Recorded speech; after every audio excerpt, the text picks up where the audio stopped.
Hi, everyone. Welcome to another episode of the Armory 33 podcast. As always, I'm your host, Quinn, and today I am joined by one of my favorite people on planet Earth, the more famous host of Bad Elephant Gaming, Mr. Tom. Tom, how are you doing today?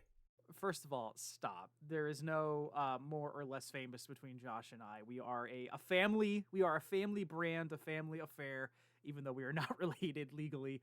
And how's it going, Quinn?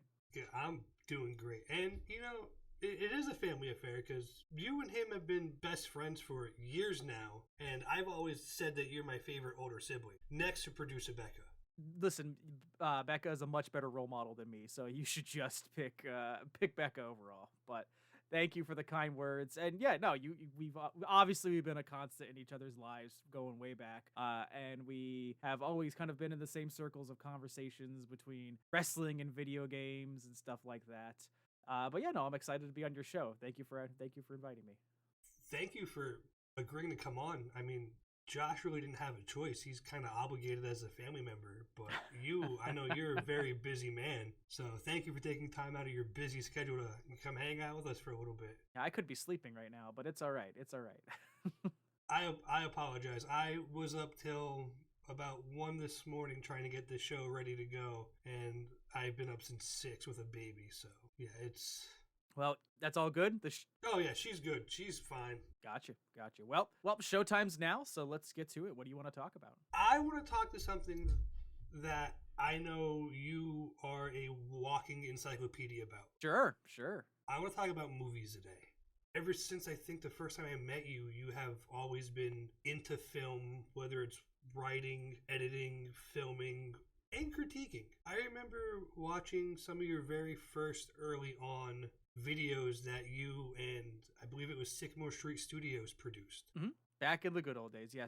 Sycamore Street Studios is the film label that I started with my friends in 2004 with the Mats, and then Josh came on, and then Josh basically was a pillar of Sycamore Street Studios. And even though everyone's interests have kind of, changed, I still hold on to the filmmaking passion. I'm keeping Sycamore Street Studios alive, and yeah, even though I'm more found commonly at Bad Elephant Gaming these days, where you'll find gaming experiences you'll never forget. Shameless plug. Yeah. SSS is always still around for me. SSS always holds a special place because it was, like you said, it was just you and a couple of your best friends doing what you guys loved, and everybody that watched it loved it. Everything from the hockey trilogy to the GIF superhero show, which there might be a noticeable cameo in one of those episodes. Let's just be real. You acted in some of our stuff. It was great. Yeah, There was days I was hanging out with my brother, and he's like, "Well, come on, let's go. We have to go film this." I'm like, "Oh, great! I get to tag along." He goes, "You just don't embarrass me." Exactly. As an older sibling, I know how they can be. Yeah, but no. So one thing I was kicking around ideas when I asked you to be on the show and knowing it was going to be filmed. I want to get your opinions on some of the better choices directors and writers have made and producers compared to their worst choices when it comes to editing, writing, or producing a film, if that makes sense. So we're going to take the good and the bad. Okay. All right. Do you have any names that you want to start throwing down? And we'll talk their best and worst. Off the top of my head, I mean, I went right to George Lucas. Sure. And he really hasn't directed a lot of movies, but he has written a decent amount, and he's been an executive producer on countless films. Mm-hmm. So, in your opinion, what do you think is one of the better movies he has done? It's interesting you bring him up. He's got a very complicated career and a very complicated life. I could talk to you for hours about what I know about George Lucas's biography and some theories I have about his successes or failures. So I'm not going to say Star Wars for his best movie. Because listen, Star Wars is what it is, but also, Star Wars was kind of the result of a lot of happy accidents, if you think about it. And we want to say, what was George Lucas's best effort? I'm gonna actually say it's the film American Graffiti, starring Ron Howard and Richard Dreyfuss, about a group of kids, traveling around their hometown in different storylines on the night before they graduate high school and kind of go off into the real world. And it's rooted in a lot of George Lucas's personal love as a car nut. He is, or was as a child, I don't know if he continues his car hobby, but you can see it not just from the obvious American Graffiti with its street racing scenes, but up through Star Wars Episode 1 with the pod racing. Lucas is a big fan of racing, and Graffiti feels very personal. You know, it's characters that feel like they were written from some kind of personal experience. A bunch of teenagers who are like, I don't know where to go from here. I don't know what my future holds, but I got one last meaningful night in my hometown. Let me try to make it count somehow, however that works out. And it bounces between funny and heartwarming and tragic and uplifting, and it bounces all around in a lot of good ways. And I think I just want to shout it out because a lot of people just say George Lucas, Star Wars, it's all he did. It's like no. He's got a lot of good stuff beyond the galaxy far, far away. I agree with you 100%. That was actually in my notes that I wrote down. I actually took time to start watching American Graffiti again in preparation for the show. Finish it. Yeah, finish it. It's great. It's great. It's kind of hard with a 1-year-old, running around the house screaming and trying to terrorize everything. But so well, you have a car seat, don't you? Buckle her in and make her watch American Graffiti. She'll thank you. I have started her young. We just watched Mandalorian season 3 the other night together, and she walks around the house trying to do the Force thing now. So no, that's very cute. Might have created a monster. And she has a little hoodie that looks like it's a Jedi robe. Very cute. It's really baggy on her. It's in the gray, so she's my little Padawan. One other thing that I have noted that Lucas has done that I put on the good side, The Land Before Time. Well, it's interesting is that he was just a producer on that. He didn't direct that, and I don't believe he was heavily involved with the script. That's a Don Bluth, Gary Goldman film from their time at Universal. But The Land Before Time is fantastic. I will say that.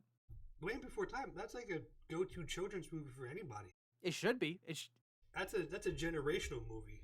Absolutely. I actually know, so I don't remember if this was solely Spielberg or if Lucas chipped in on this too. Oh, I know that Lucas was actually pivotal in kind of the development of Sarah, the Triceratops. I know he had a lot of input on her art, her kind of feelings of pride and the prejudice that surround her upbringing and stuff like that. I know he had input on that.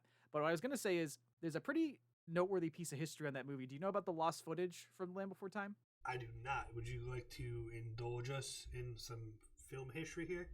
Sure. There's about 10 minutes of that film that were cut out and destroyed. It's basically there was a longer sequence of the early Sharptooth, aka T-Rex attack, and the fight where Littlefoot's mother is defending him. Because when they turned the film in, Spielberg and maybe Lucas, but I know this is mostly attributed to Spielberg, were like, this is way too traumatizing and violent for kids. It's not going to fly. Get it out of here. So Land Before Time is notoriously short for a feature-length animated film because they cut out a big chunk of it. And also, allegedly, the footage was destroyed. It's not like it's in a vault somewhere. It was just straight up gotten rid of. So they just cut the film and burned it, basically. Basically, yeah. So that's a nice little kind of lost media factoid for you. I like that. Now, you mentioned the other name that's on my list. We have to talk about him. He's one of my favorite directors, and that's Spielberg. Absolutely. He's among the many old legends. He's arguably one of the best, if not the best. And just looking, when I was doing my research for the show here, just looking through all the movies he made and had a hand in, I don't think there's a bad movie on that list. I would argue he's participated in some clunkers, but tell me what you think. I want to hear your... Right now on my list, just to name a few, it's E.T., Schindler's List, Close Encounters, and... All pieces of shit. All terrible movies. No. How dare you, Tom? See, this is what I mean. I had to bring you on because I value your opinion. I'm just going to go throw away half that collection I have upstairs. I'm done. There you go. If you guys want DVDs and Blu-rays, I'll sell them to you for 50 cents a piece. Just make some money here. Nah, just break them in half. I actually liked Ready Player One. Okay. I mean, I read the book. The book was definitely better than the movie. Yada, yada, yada. We don't have to go down that rabbit hole today. I haven't read the book. I don't have any opinion on it. I have only seen the film. I think it's fine. I think it gets at some interesting things. But no, Ready Player One, I mean, it brings back sort of like a nostalgia to me for me as well, with all the little hidden Easter eggs. You have the Iron Giant, you have the Jurassic Park Jeep chase, and you just have a bunch of all these other characters that it's nice just to see them all on one screen, so to say, without having like an intertwined story together. It's interesting. I'm not going to disagree. It's a nice little kind of joyride through through memories, stuff like that. There are just chunks of it that don't work for me personally. You brought up the Iron Giant, and in my opinion, I'm not personally happy with how the Iron Giant has kind of been remarketed by Warner Brothers in recent years. You know, that movie came out, and despite being a fantastic animated film, it bombed, it flopped. But now Warner Brothers knows there's nostalgia for it from millennials like ourselves, from Zoomers who may have been raised watching it, and they're putting him back into kind of wider marketing. But, you know, when he shows up in Ready Player One and other things, they always make him a character involved in big fight and action scenes. And, you know, the whole kind of point about Iron Giant is that he's not a violent creature. He's not a violent character, but they always have him. I know, like, I'm not saying in Ready Player One, I know in Ready Player One, he is the avatar of a character taking place in the battle, but, you know, the origin of the Iron Giant production-wise is that Brad Bird, the director who went on to direct The Incredibles and Ratatouille, his sister was murdered at gunpoint, and when he pitched the movie to Warner Brothers, he said, "What if a gun knew it was a gun and it chose not to kill somebody?" And that was like his concept for the Iron Giant. Just the notion of protecting what you love without resulting to, like, you know, violence. So when I see the Iron Giant big battle scenes, it's kind of like seeing, I don't know, Martin Luther King engage in a slap fight tournament. It's like not what they would do. Hey, he might have been in a slap fight, so we don't know. He was into peaceful demonstrations, is what I'm saying. But anyway. What would be some of the Spielberg movies that you deem as quote-unquote bad or not good movies? I didn't mean to put you on the spot there, but... No, I knew... here's the thing. When you brought this up, I figured Spielberg would come up, and I'm trying to just honestly think, because he has had some misguided choices in his life. I don't even think Indiana Jones and the Kingdom of the Crystal Skull is a unwatchable movie, but it really didn't need to get made, and I can tell it was made for all the wrong reasons, and that even if you watch behind the scenes stuff, Spielberg just kind of seems very like, whatever, I'm just doing this, you know? Like, it's very noteworthy that he's not directing the upcoming Indiana Jones and the Dial of Destiny, the 5th one. And I think it's just because, like, I don't think Spielberg ever wanted to go back to that character after The Last Crusade. So it's kind of like Kingdom of the Crystal Skull feels very rough and uneven, mostly because there's too many people involved with the character at that point in time. You know, you got Spielberg directing, you got David Koepp writing the script from input from both, not just both, from Spielberg, Lucas, and Ford. All three of them have strong opinions about what they want from the character. So Crystal Skull just feels weird. You know, he was trying to make Shia LaBeouf happen, and Shia LaBeouf, that's a story we don't have time to go down, I imagine, but it's a podcast by itself with that topic.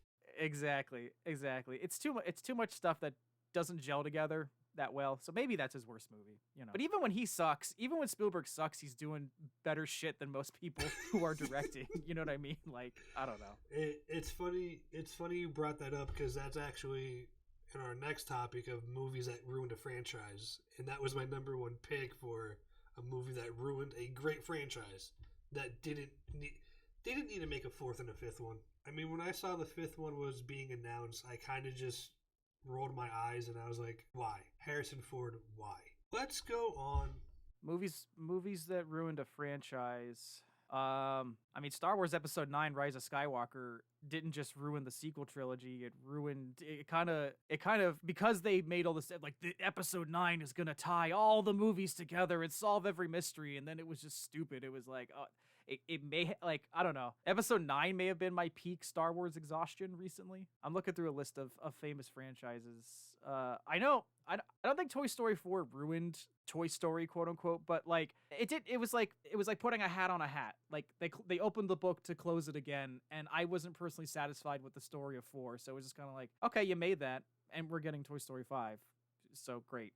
But we'll get to that topic then. But that's just a little tidbit that you said, Star Wars. I was like, I just looked at it here in my notes. I was like, well, I can cross that topic off the list, because that, that's another. No, if you want to, you're the host. I'm sorry if I'm going on tangents. What do you want to talk about? Yeah. No, you're fine. You're fine. I like when everything, it's like a comedy show, you know. We get off topic and then everything comes back around full circle. So, you know, the circle of life moments. Now, one director that I've only seen one of his movies, but I think it's a movie that every child needs to see around the ages of 12 or 13. George A. Romero. Interesting. All right. The original Night of the Living Dead, which I believe was filmed out near Pittsburgh, if I'm not mistaken. Romero was a Pittsburgh native. Rest in peace. Rest in peace. But yeah, he was from that area. And Night of the Living Dead, very, very interesting. So George Romero forgot to put the copyright notice on that movie. So it's technically, depending on the print that you're showing, it's technically in the public domain. But of course, very influential in creating what we know now as the zombie genre of film, of horror. Has there ever really been a better zombie movie than that? Than the first one? Yeah, I would say there have been. Well, Quinn, it's kind of hard to disagree with you. I mean, I think there are a lot of top tier zombie movies. Funnily enough, most of them still directed by Romero. You know, we got Land of the Dead, Dawn of the Dead. I think that a couple really interesting ones that come to mind are the recent Blood Quantum movie, which was very interesting. It's a Canadian film, and then a Japanese film called One Cut of the Dead, which is a zombie movie that is done all in one take. It's pretty interesting. But yeah, sure, Romero, unquestionably, he birthed the genre and he mastered it. So yeah, I get what you're saying. And I'm not gonna lie, those zombies look pretty good for when that movie was made. Very good makeup and no special effects were needed. Holds up very well. I still watch it every October. I think that's the first movie I watch when it comes Halloween time. We also switch over from October 1st. All of the movies are spooky as they can be. Absolutely. The spookier, the better. All right, this one might be a little controversial. We're going to talk about Mr. Sam Raimi. What's controversial about Sam Raimi? Spider-Man 3. Need I say more? I mean, there are now worse Spider-Man movies, so I mean... Are you referring to Amazing Spider-Man 2? Yeah, that's the worst Spider-Man movie. I'm not saying Spider-Man 3 is great personally. Well, what do you think? I'm taking over too much of this. What's your opinion on Spider-Man 3? 1 and 2, I remember 1 just being the first quote-unquote superhero movie. I mean, obviously Blade came out before that, which I really didn't know he was a superhero. I was like, great, vampire killer, fantastic. It's Wesley Snipes. I'm excited for the reboot of that. But then I was like, Spider-Man. Yeah, and I think you were on a trip with us to New York City. It was a bus trip, and I had it in my portable DVD player. And I was like, Tom, do you want to watch this with me? And I believe you said, no, I'm good. Well, at the time, I was on a bus. I was like, don't bother me. I'm trying to sleep, probably. I don't know. There was just something about Spider-Man 3 that kind of turned me off. And I think there's some good stuff in Spider-Man 3. You know, something we've kind of talked about so far, and I can bring it back around here, is it's a movie that was killed by some studio interference. Sam Raimi was not interested in the character of Venom, but Venom's popular. So Avi Arad, the producer, was like, Venom has to be in this movie. So Sam Raimi had to shove Venom into a movie where there's no place for him, in Sam Raimi's mind anyway. I think the scene, I mean, many people agree, the birth of the Sandman is some pretty iconic filmmaking right there, not just in terms of special effects, but how it's all delivered without any, like, dialogue. It's all heavily emotion. I think the fight between Peter and Harry as New Goblin is a pretty exciting piece of action. I like that. There's some good stuff in it. It's not a perfect movie at all, but, you know, it's not the mess that the second Andrew Garfield movie is. So that's where I'm going to say, hey, it's no longer the worst Spider-Man movie. I know this is going to sound horrible, but I have not watched either of his movies all the way through with him being Spider-Man. They're not that great. The first one, here's the thing. I think everybody who was brought on for that incarnation was very well cast. I think Andrew Garfield was good. Emma Stone was good. Everybody had the potential to go far if those movies were written better and had more interesting concepts, but they just kind of, on both occasions, didn't hit a home run. And it sucks for that cast. Which was nice where we had Spider-Man No Way Home. Garfield came back and he had a more interesting script to work with and all that. So that was good, for him. But yeah, I don't blame you for not finishing them. The first one is like a B-, and the second one is like a C- or D, For the worst Spider-Man movie ever. No. Sorry, that was my dad joke of the day. I apologize for that. Another thing, I love my Marvel movies. I wasn't that big of a fan of Doctor Strange in the Multiverse of Madness. Yeah, it was just all right. Yeah, it kind of goes there with Thor: Love and Thunder. That was bad. I'll contend that was outright bad. Yeah. They tried to strike gold again with what they did with Ragnarok. Phase 4 just overall was a mess. I honestly, maybe this is a hot take, I honestly would have taken 2 years of no Marvel movies after Endgame to kind of let them cool down and generate hype for a new phase of storytelling, which they're getting ready to right now, then the kind of mess like Shang-Chi was great. That's probably my favorite Phase 4 movie.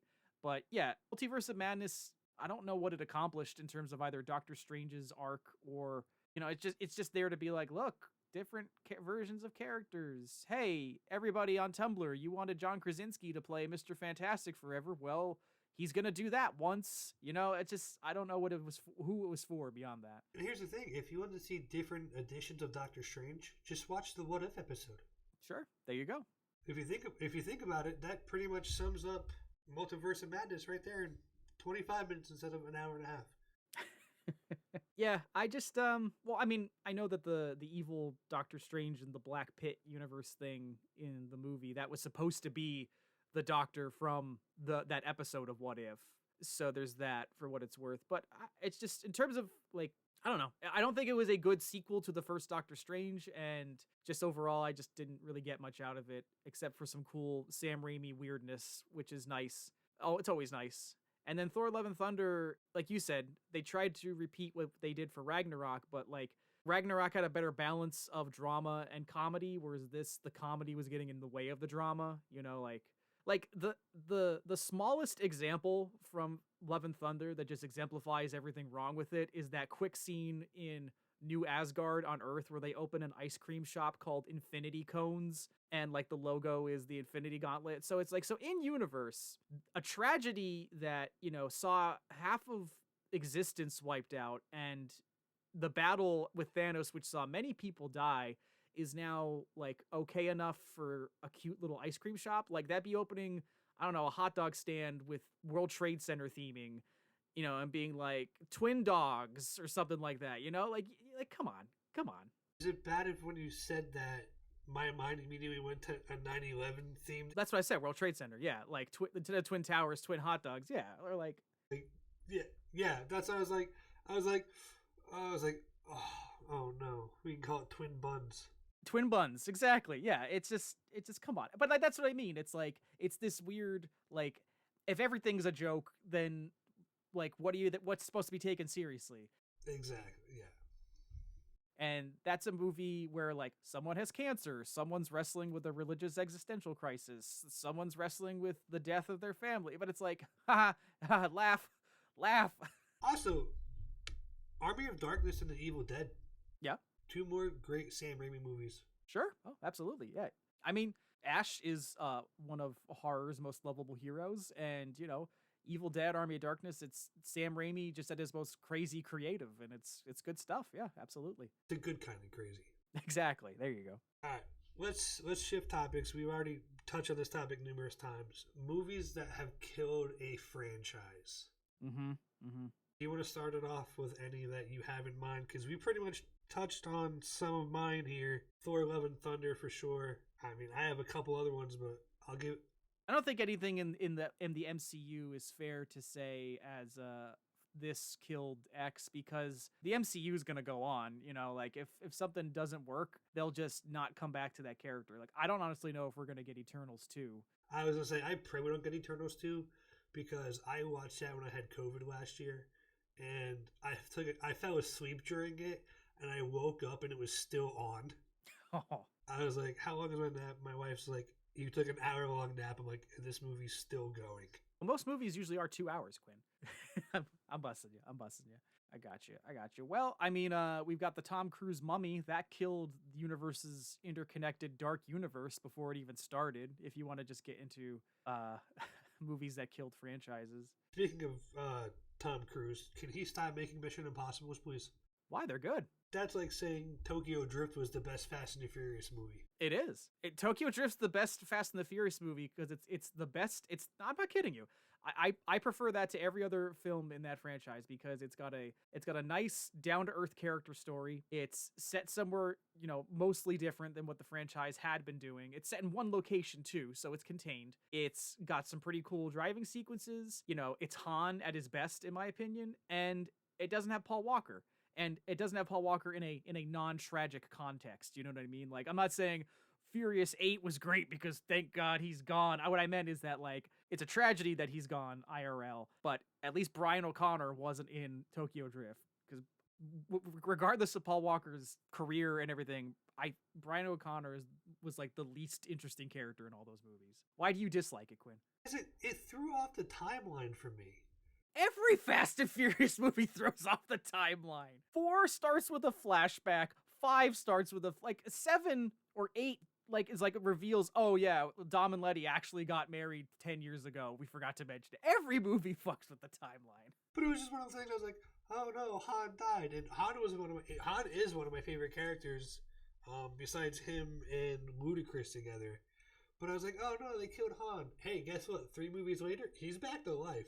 Oh, I dislike that. Don't get me wrong. I mean, I like Han as a character and the actor, but again, what we talked about with Love and Thunder, like, if things don't mean anything, then what are we supposed to take seriously? So, like, Han coming back, I was like a little like, Real quick.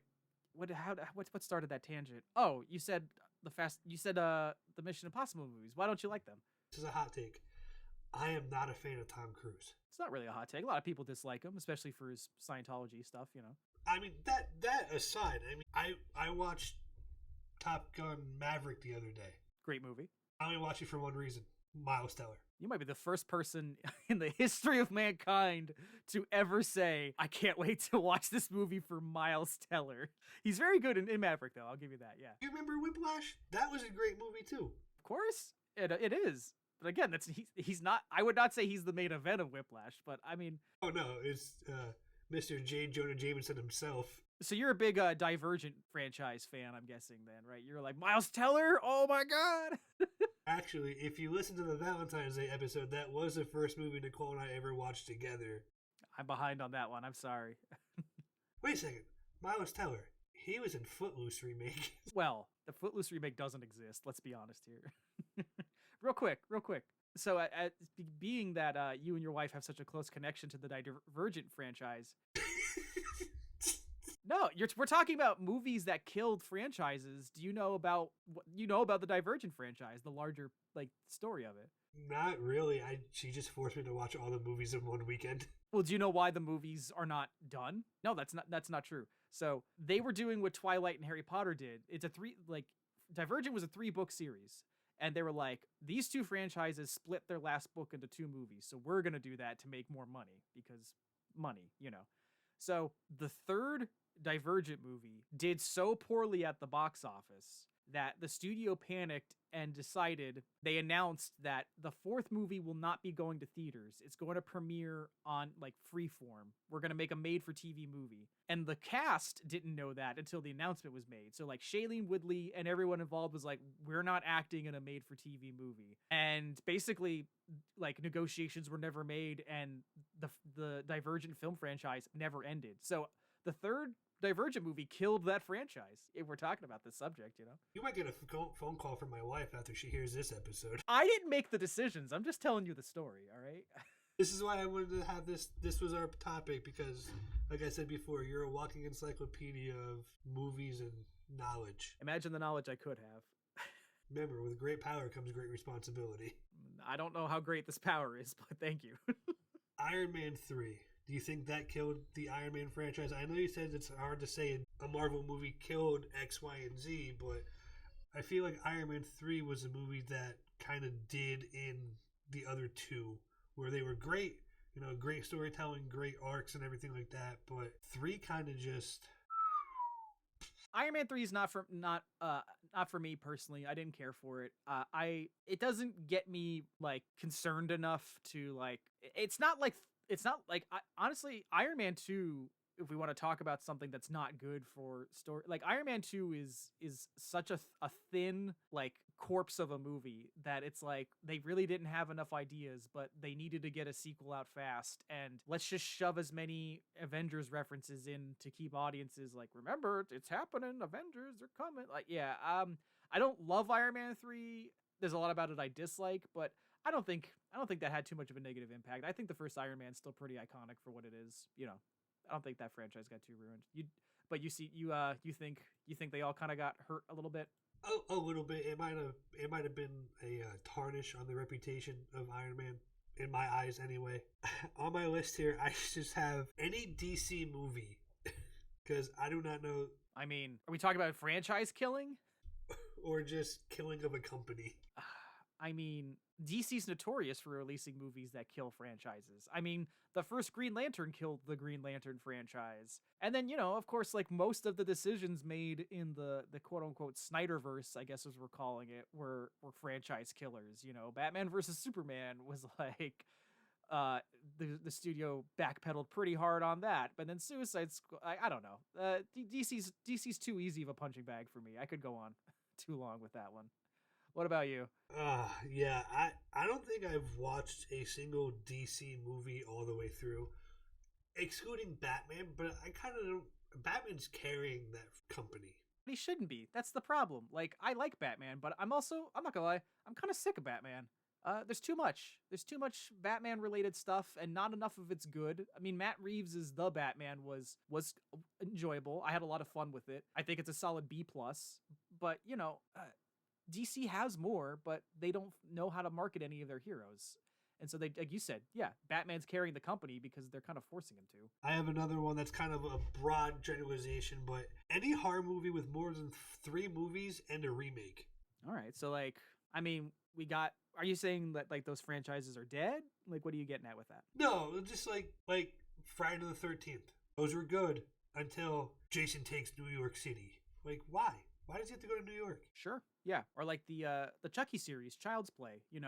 We got to 3 movies. Well, we got a couple past that, but they did remake that. But humorously enough, everybody kind of universally rejected the remake, and now they're back to Chucky. Now there's a I haven't watched it yet. Have you seen the USA show with Chucky? It's actually Brad. The TV show? Yeah. Have you seen it? For some reason, I think an episode just started playing one day. Like, I finished something on Peacock and it just started kicking over to, like, the first episode. But I was like, what is this? And I saw what the name was. I was like, no, I think I'm going to pass on this one. I've heard it's good, but I don't know. I just haven't seen it. I believe WWE Superstar. Liv Morgan's in that, I believe, for an episode or 2. That's not... Yeah, you're probably right, because they have been doing a lot of crossover. I know Chucky's appeared in some NXT segments. Waiting for him to show up in the Firefly Funhouse. I would love that. As cheesy as it would be, I would love that. That would be great. The last one I have here is Rocky 5. But also, it didn't really kill that franchise, because, I mean, Creed 3 is opening this weekend. The Rocky movies are alive and well. See, are we counting Creed as a Rocky movie? Yeah. Yeah, Creed is a Rocky movie. I mean, it's within the Rocky franchise. So yes, I mean, it's produced by the same producing team. The first 2 had Sly in it as Rocky, and yeah. I just when I thought of like the franchise, I was like 1 through 5. 5 didn't need to be made. That was just my opinion.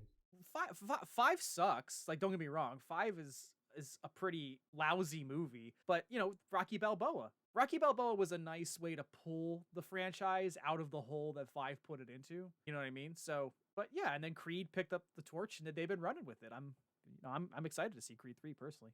Have you seen the Creed movies? Yeah, I own 1 and 2. I haven't seen 3 yet, but like I said, it just came out last night. We're to the point now where we don't really want to go out in public, so we just wait for things to hit streaming services, and then we'll make our own popcorn and have our own food here instead of paying the ridiculous prices of going out to movies and dinner and everything. Seeing as you guys are new parents and the economy's about to fucking faceplant, I don't blame you at all. I was gonna say, there's nothing like a movie on the big screen, for what it's worth.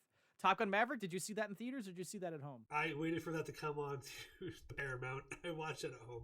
You were look, I understand that not everybody in the world lives in the most economically advantageous situation where a movie theater trip is possible for them, but I really do feel bad for anybody who didn't see Top Gun Maverick in a theater, because man, those plane shots, that aerial cinematography, like on a big screen, it just took my breath away. Like, I'm not trying to shame anybody. You experience movies how you have to experience movies, but if I could just give everybody in the world unlimited movie tickets, if I could pay for everybody to go see movies, I would. Yeah, I mean, I'd rather. There's other things I can spend $35 on. Like what? You know what I mean? Like, that's a tank of gas. Like, a tank of gas in diapers, okay? Not for me, for my child. Not, I don't wear the diapers. I like how you cut me off before I could do it. Oh, great. Good job. Good job. It's like we've been friends for 20-some years here, Tom. No, I'd rather, stay home and cuddle with the baby and walk around in sweatpants all day long. I see the appeal. I see the appeal. Yeah, stay comfy while you can. All right, let's get into what I think is going to be a really good conversation here with our top 5 movie characters. Ooh, I was not ready for this. Damn. Go. Did I not put that in the? Did I not send that to you in a message? I forgot about that. You may have. That's on me for not doing the homework, but I can get it. Go ahead. You being the guest, you won the toss. Do you want to start at 5 and go to 1? 5 to 1's more exciting, always. All right, go ahead. Give me your number 5. Or do you want me to go first? Go first. Stephen McCaffrey. Who's that? He was Kurt Russell's character in Backdraft. Oh, Backdraft's a blind spot for me. Don't hate on me. I have not seen Backdraft. I mean, you could probably spout out 10 movies here that I have been like, no, I haven't seen those yet either. But no, I mean, that movie came out literally a week after I was born. And that's one of my favorite. I can sit and watch that 2.5-hour long movie all day, every day, and not get bored with it. So you started the fire, is what you're saying? No, Billy Joel did. I don't know. You were born a couple days after. And they let a 7-day-old play with matches. Oh, it was Shamokin, so it's probably we were probably bored with that DNA. Yeah, Stephen McCaffrey, Bull. I just liked his persona, and it's a very young Kurt Russell. What about it? What about it did you enjoy? It was just he didn't really care. He kind of did his own thing, which some of the characters looking at my list kind of fit that same bill. But I mean, he's just somebody I always liked. Kurt Russell. I mean, has he made some bad movies? Yes, but I feel like he's one of my favorite characters because it's one of my favorite movies of all time. And of course, Hans Zimmer did music for it. He did composing. A Hans Zimmer score is always a good one. I like that. All right. So my number 5, I'm gonna say FBI agent Clarice Starling, as played by Jodie Foster in The Silence of the Lambs. I think that's one of the all-time great performances. And it's just a very complex and well-developed character. Clarice has a pretty traumatizing childhood, and she's used that to kind of motivate a career seeking justice in the FBI. But, she works in a boys' club. You know what I mean? There's a lot of the movie kind of will have these nice point of view shots of men, like taller men looking down on Clarice, but also like checking her out, like brazenly unconcerned, like, oh, you know what I mean? And she's dealing with that because her concern is, getting justice for the people being kidnapped and murdered by Buffalo Bill, because she's hoping it'll give her some peace, some internal peace for like the trauma of her youth. So it's a very well written character. Her interactions with Anthony Hopkins, Hannibal Lecter are always just really compelling to watch. So yeah, that's probably a top 5 character for me, is Clarice Starling. I'm afraid to see what your other 4 are. We touched on this character here a little bit ago, as my number 4, as carrying the DC franchise, is Batman. But which Batman? Yeah. And I'm getting to that point right now. Everybody but Affleck, Clooney, and Patterson. So you're saying Bale, Keaton, and Kilmer, and Adam West. So those 4 Batman, yeah? Okay, all right, I like that. I mean, you don't really need an explanation because it's he's Batman. Look, but tell the fans, tell the Armory 33 fans who maybe have never heard of Batman before. They could be out there. His parents were killed very young, so he's been an orphan raised by a wonderful butler who I wish I would have at my house. A wonderful butler is one of the best ways I've ever heard Alfred described. Hell yeah. Everybody needs an Alfred in their life, right? No, I mean, he was born into the darkness, so to paraphrase a quote from the Lego Batman movie. Darkness, no parents. Was it Will Arnett who voiced him in Lego Batman? Yep. He's on the good Batman list. I agree. But no, it's just Batman. I mean, he doesn't have a superpower. He's just trained in martial arts and trained by Ra's al Ghul. And I mean, seeing Christian Bale and Liam Neeson share the screen together was I liked it. I liked it. Excellent. Excellent. All right. My number 4 will probably have to be Wally, the waste allocatment load lifter Earth class little robot from the Pixar film Wally. He is, I'm going to say it, he is the best Pixar character ever created. Wally is such a fantastic piece of animation. It looks stunning even by today's standards. Like most animated movies can't tie Wally's shoes. A kind of core tenet of filmmaking is show, don't tell. You know what I mean? Like, if you have to explain how a character feels, like, why aren't you just writing a book or something? You know what I mean? Like, films of visual medium show us the story, and Wally barely talks. You know what I mean? He makes funny noises, and he has a little bug best friend who eats Twinkies, and Wally likes movies. You know, Wally, he has one movie that he watches all the time, but he goes on adventures, and then he meets the love of his life, and he saves humanity, and he does it all just because he's curious and he's optimistic, and he's such a great character, you know? And again, it's like, I feel like any other studio, like, I feel DreamWorks would have just gotten some comedian to be like, I'm Wally, oh wow, what's this, a bra? But instead you have that nice little sight gag where Wally's looking at a bra, and then he puts it on his eyes because he doesn't know what they are, and he's like, whoa, like, you know what I mean? He's such a good character at the heart of a really good movie, and he just leaves a great impression, you know? I don't think I've ever seen somebody get excited talking about Wally as much as I just saw you get excited. Wally fucking rules. He owns bones. This is going to be a hot take, and I know you, and I know our history. You're going to judge me. No, go ahead. I've never watched Wall-E all the way through. You should. You should show your daughter it. It's a great piece of animated filmmaking. You should definitely watch it. When she gets a little bit older, like, and this is why we don't litter, just make her watch Wall-E. Oh, right. I mean, well, you don't need to watch Wall-E to not litter. Just fucking put it in a can. What's wrong with you? We don't have time for that topic today. Are you saying you endorse littering? No, I do not. Oh, I was like, you disagree with me? What? No, you said what's wrong with you. I said we don't have time to get into that topic. That's what I was getting at. Oh, of course. My number 3, we're going to go with another lovable Harrison Ford character, Mr. Han Solo. He doesn't really care. He kind of does his own thing, but, end of the day, he always happens to show back up and he still gets a girl. So you're saying you're a big fan of Solo, a Star Wars story? Actually, yes, I was. We're going to talk about franchise killers. Oh, don't even. Anything after episode 6 killed the franchise. Solo literally killed the spin-off projects. Like, they all got moved to Disney Plus because of Solo. But we're not a franchise killing. Tell me more about what Han Solo means to you. Go ahead. I just remember watching Star Wars for the first time being a little 5 or 6 year old kid, and I just wanted to have a black vest and a blaster on my hip. Yeah, he's a badass. He's got swagger. Hell yeah. I mean, he shot first twice, by the way. He did. And just the way, his co-pilot is a Wookiee. I don't know. That dynamic of Han and Chewie is just, I would put that there as my favorite duos in a movie. Good combo. I like it. All right, well, we're moving on to number 3. My number 3 would be Albert, played by Nathan Lane in The Birdcage, the 1996 Mike Nichols movie. Have you ever seen The Birdcage? Oh, it's fantastic. It stars Robin Williams and Nathan Lane, and they are a gay couple who own a drag club in Miami, Florida. And Robin Williams' son, who he had through a one-time relationship, comes home and says, I'm getting married, and my fiance is the daughter of like a hardcore conservative senator.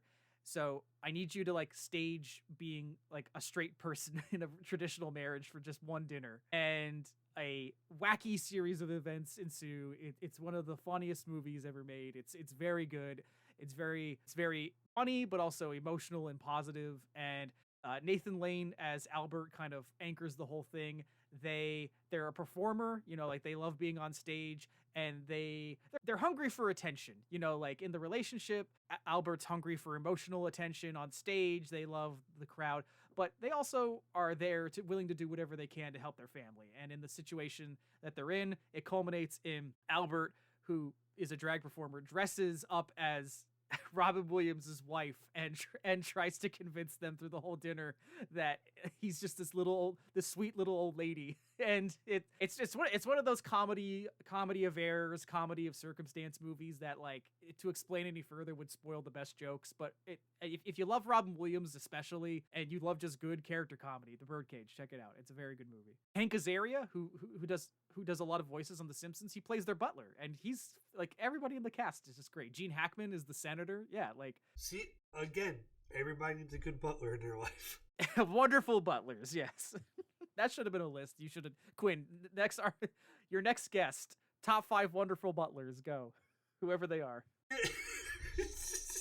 I can only name 3, and you just said one of them, and the other one's Tim Curry from Clue. Yeah, there you go. This is a toss-up between my 1 and 2. I can really interchange them anytime. I'm going to go with Professor Snape. Ooh, interesting. Tell me why. His character, just watching his character arc, reading the books, and then seeing how great Alan Rickman portrayed him was just a great job. It was just an overall fantastic job bringing the character to life.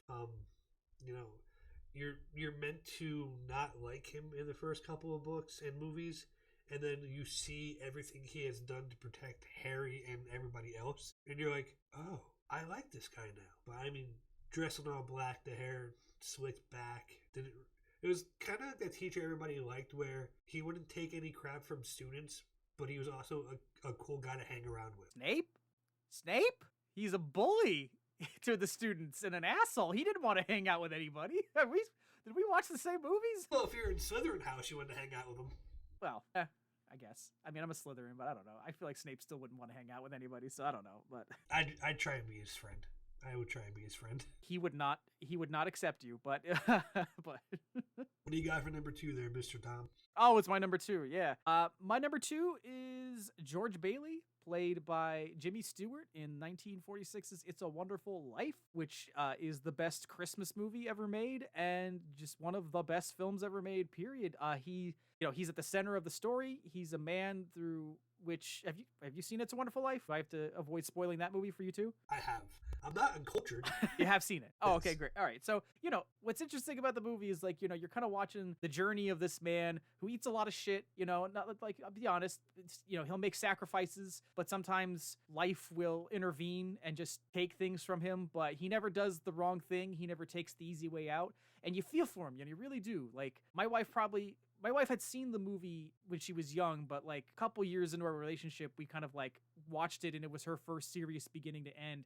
And she was like, the movie really, really makes you mad because of what he's dealing with. And I'm like, yeah, but he doesn't lash out at, he does lash out at the world in a climactic moment, but like, he never hurts people on purpose through his actions. He's not an asshole. And then when he has his big climactic moment, when like the shit has all hit the fan and he can't take it anymore, he gets the necessary perspective he needs on life. And it ends with what I think is the best unspoken line in movie history. It's when he opens up the Bible that his daughter gives him, and Clarence the angel has written it, and he said, "Remember, George, no man's a failure who has friends." And it's just this beautiful little reminder that like the connections we make to people are very important, and you can mean a lot to people and you may not even realize it. So yeah, and he's just a great vehicle for that message. The character George Bailey, number 2 all time. Look at Tom bringing out the philosophical and emotional aspects of people. I like it. That's what this podcast is about. It's making people feel good. I didn't do it. The movie did it. Give all the credit to the movie. Anyway, we need more people like that in this world nowadays. We do. So, you're number 1. Let's go. Number 1 with a bullet. What is it? It's Captain America. Hands down. I mean, the best Avenger, let's be honest, yeah. Hey, he's the first Avenger. There you go. He was so good, they should have just stopped. It was like, all right, we don't need any more Avengers. He can do this all day. Just remember that. No, I mean, think about it. He was a scrawny kid from Brooklyn that had asthma, and all he wanted to do was go fight for his country and help out any way he can, and he kept being told no. And they're like, hey, we have this experiment we're going to try on you. If you want to do it, it's going to make you about 6 feet taller, muscles. We're going to clean your asthma up for you. And yeah, I mean, hell yeah. And if I could just drop one of my favorite lines in movie history, one of my favorite lines ever, the line that basically gets him chosen to be Captain America. The Doctor, played by Stanley Tucci, says, "Why do you want to go kill Nazis?" And he says, "I don't want to kill anybody. I just don't like bullies." And I was like, this guy, make him jacked. Give him your superroids. Do it. Do it now. I don't know. I'm looking across my office right now and I see my shield. I kind of just want to grab it and see if it will come back to me if I throw it. It won't. I'll tell you, Ethan, even if you were roided up, it would not come back to you. So just don't try. Don't try. I'll tell you what it will do. It'll go right through your drywall, and maybe it'll damage a stud, and then you'll be spending the rest of your weekend fixing that. So that's what'll happen. Yeah, no, I don't want to do that. It'll be like Sam Wilson trying to throw the shield and get stuck in a tree. The best part about the Captain America story at the end, he got to be with the girl he loved, and he got his first dance. He did the right thing, and when you do the right thing, it pays off. Yeah, absolutely. All right, Tom, hit us with your number one. Close us out.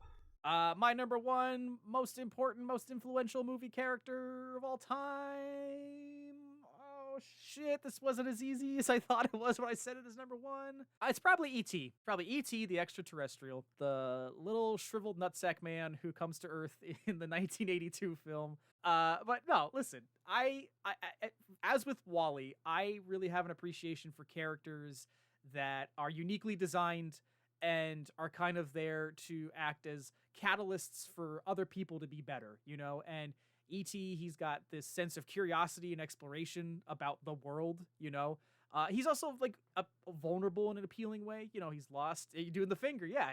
Like the finger's a nice little kind of magical touch of like a literal magical touch of, but yeah, like he's a very interesting character who is fascinating to watch on screen. I love the way, like when they put the actor in the costume, they have him waddling around the kitchen. I will never not laugh at the way E.T. walks. E.T. getting drunk, one of the best movie scenes of all time. He loves Reese's Pieces, which are the best movie candy to eat. Let's be real here. Agree or disagree with you on that? Well, what's your problem? What's the best movie candy? Cookie dough bites. I mean, they're good, but they're not better than Reese's Pieces. I ain't agreeing to shit. You can disagree, but I ain't going to agree with you on anything. But anyway, no, just, yeah. E.T. just, like, in terms of characters, like, I'm not shitting on any actors. I'm not saying, like, I like creations more than performances. I try to make my list a good balance. But, yeah, just something about, like, E.T., Wall-E.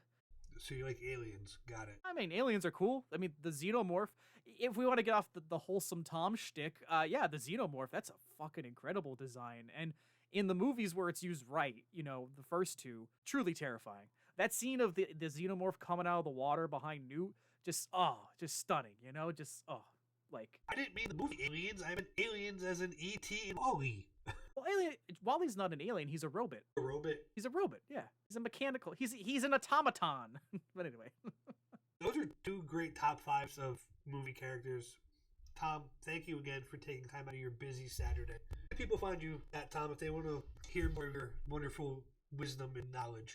Well, you can find me and Josh streaming or reviewing video games or podcasting over at Bad Elephant Gaming. We are on YouTube, youtube.com/@BadElephantGaming. Search that name across Twitter, Insta. You can find us. We're usually streaming cool stuff, reviewing new and retro games, and just talking about how much we love video games. So check us out there, Bad Elephant Gaming. It's March. What is Bad Elephant doing for March Madness?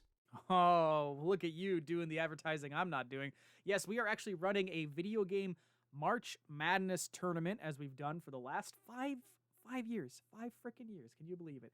And we are focusing on sports-themed video games this year. Like today's matchup is actually Rocket League versus Mario and Sonic at the Olympic Games. So at the end of the month, there will be a chosen game, chosen by our listeners, that we will cover on a future episode of our podcast, Cast to the Past. So get your votes in every day. All right.